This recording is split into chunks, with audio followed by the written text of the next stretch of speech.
हे पहा, मस्त चटपटीत हेल्दी सुपरफूड जवसाची चटणी तयार झालेली आहे। चवीला एक नंबर लागते आणि बनवायलाही खूप सोपी आहे। नमस्कार, मी कविता, कविता's टेस्टी फूड मध्ये सर्व खवय्यांचे पुन्हा एकदा स्वागत करते। जवस, तीळ, कढीपत्ता, खोबरे, शेंगदाणे आपल्या शरीराला किती चांगले आहे हे सर्वांनाच माहिती आहे।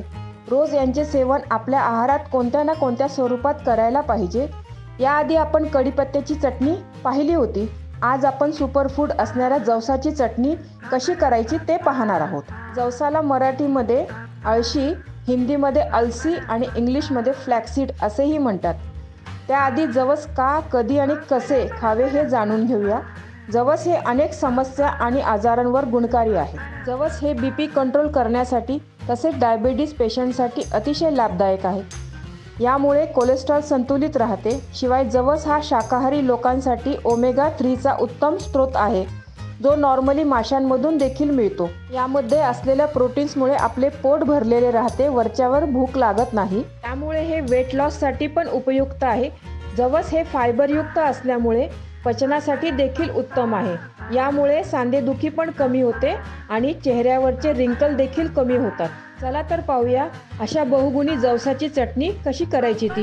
यासाठी लागणारं साहित्य, इथं मी 1 वाटी अळशी घेतलेली आहे। वजनाने ही पाव किलो आहे। पाऊण वाटी खोबरं घेतलेलं आहे। अर्धी वाटी तीळ, अर्धी वाटी शेंगदाणे, 2 चमचे मी काळी मिरी घेतलेली आहे। हे एक चमचा पोहे खाण्याचा चमचा आहे ना, त्याच्याने मी हे 2 चमचे घेतलेला आहे। लाल तिखट, त्याच चमच्याने मी हे 4 चमचे धने घेतले आहे अख्खे। 1 वाटी कढीपत्ता, ह्याच चमच्याने 2 चमचे जिरे घेतलेले आहे। साधे मीठ, काळे मीठ, लसूण, साखर आणि हिंग। गॅसवर मी कढई गरम करायला ठेवलेली आहे। तुमच्याकडे जर लोखंडाची कढई असेल ना तर त्याचा जरूर वापर करा हे सर्व पदार्थ भाजण्यासाठी। त्यात मी ही अळशी टाकते। आता हे अळशी आहे ना, आपण आता छान खमंग भाजून घेऊया। बारीक गॅसवरच भाजा तुम्ही, जसं आपण तीळ वगैरे भाजतो ना तशीच हिला पण भाजून घ्यायचे। आणि भाजल्यावर ना छान ही फुलते, चटचट आवाज असतो, जसा तिळेचा आवाज येतो ना तसा पण याचा आवाज येतो। तशी आपण हे 2-3 मिनिटं भाजून घेऊया। ज्या लोकांना गुडघ्याचा, कमरेचा त्रास असेल ना तर त्यांनी तर अळशी 1 चमचा दिवसातनं तरी एकदा खाल्लीच पाहिजे। तर अळशीची पावडर तुम्ही असंच भाजून पावडर करून ठेवायची आणि मग ती दिवसातनं कधीही तुम्ही सकाळी खाऊ शकता, जेवण झाल्यावरही खाऊ शकता। पण 1 चमचापेक्षा जास्त अळशी खाऊ नका तुम्ही, कारण ही गरम असते, मग तुम्हाला बाधू शकते। आणि उन्हाळ्यामध्ये ना थोडं याचं सेवन मात्र कमी करा। थंडीत आणि पावसाळ्यात सेवन केलेलं चालेल याचं। आणि ज्यांना पाईल्सचा त्रास आहे ना तर त्यांनी उन्हाळ्यामध्ये तर अळशी बिलकुलच खाऊ नका, जास्त त्रास होईल त्याचा। पण याच्याने गुडघेदुखी आणि कंबरदुखी वगैरेवर एकदम चांगला परिणाम चांगला होतो। अशी ही अळशीची चटणी आपण करून ठेवली ना तर घरातल्या सगळ्यांच्याच पोटात जाईल। लहान मुले वगैरे पण ज्यांना आवडत नाही खाणं हे, तर त्यांच्या पण पोटात जाईल। हे तुम्ही थालीपीठ बरोबर वगैरे, वरण भाताबरोबर, कशाबरोबरही खाऊ शकता। खूप छान लागते टेस्टला ही चटणी। आता आपली अळशी थोडी भाजत आलेली आहे बघा। हे 2 ते 3 मिनिट झालेले सतत भाजते याला।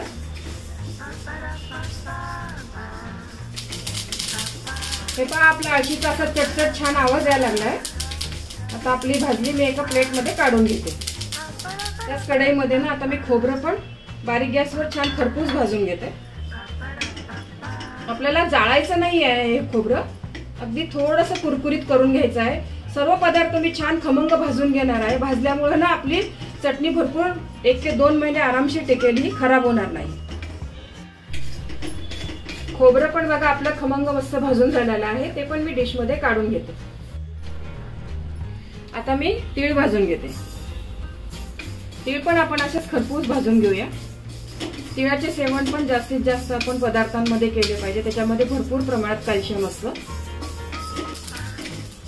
तीळ पण बघा आपली मस्त खमंग भाजून झालेली आहे। यातच आपण आता शेंगदाणे पण खरपूस भाजून घेऊया। शेंगदाणे पण आपले मस्त खरपूस भाजले बघा। हे पण काढून घेते मी आता। यातच आपण आता धने अगदी 1 मिनिटभर भाजून घेऊया। थोडं ओलसर वगैरे असेल ना धने तर ओलसरपणा निघून जाईल याच्यातला। धन्यामध्येच मी जिरे पण टाकते, हे पण आपण भाजून घेऊया। आणि याच्यातच काळी मिरी टाकते। जिरेला आणि काळे मिरीला थोडा ओलसरपणा असेल ना, आता पावसाळ्याचे दिवस आहे तर तो निघून जाईल आणि छान आपलं खमंग भाजल्या जाईल। हे व्यवस्थित आपल्याला चांगलं भाजून का घ्यायचं आहे की आपली चटणी आहे ना जास्त दिवस टिकली पाहिजे, खराब नाही झाली पाहिजे। त्यासाठी हे सर्व पदार्थ आहे ना छान बारीक गॅसवर खमंग भाजून घ्या तुम्ही। धने जिरे चांगले भाजून झालेले आहे, आपण हे पण काढून घेते आता। त्यामध्ये अगदी मी थोडंसं 1-2 चमचे तेल घालते, जास्त नाही घालायचं। यामध्ये ना आपण लसूण 1-2 मिनिट फ्राय करून घेऊया।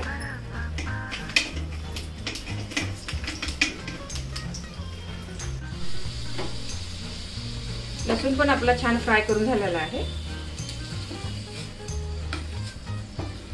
याच तेलामध्ये ना मी हा कढीपत्ता पण भाजून घेते।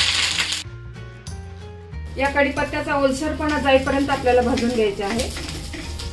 कढीपत्त्याचे महत्त्व मी कढीपत्त्याच्या चटणीमध्ये भरपूर सांगितलेले आहे। त्याचे सेवन तुम्ही जास्तीत जास्त आपल्या आहारात करा, खूप चांगला असतो आपल्या आरोग्यासाठी हा। आणि असं चटण्यांमध्ये वगैरे टाकला ना भरपूर तर घरातल्या सर्वांच्याच पोटात जातो। एकदम कुरकुरीत होईपर्यंत मी हा भाजून घेणार आहे। ओलसर राहिला ना तर मग चटणी आपली खराब व्हायची भीती।